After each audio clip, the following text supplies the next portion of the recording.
Kaibigan, ito ang simpleng paraan kung paano mag-money transfer galing sa GCash papunta sa kahit anong bank account.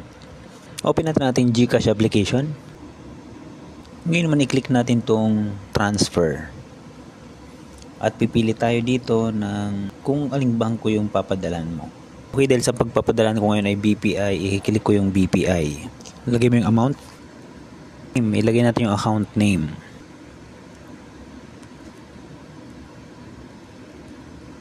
At dito naman yung account number.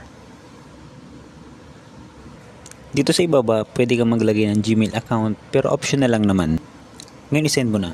Ang pag-money transfer mula sa GCash papunta sa bank account ay meron ng charge. 15 pesos kaya magiging 6,015. Swipe natin pa itaas. At i-click mo na yung confirm. Meron sa yung darating na OTP. 6-digit na OTP. Okay, lagay na natin. At i-click mo na yung submit. Yun, tapos na. Ganyan lang mag-money transfer mula sa GCash papunta sa kahit anong bank account.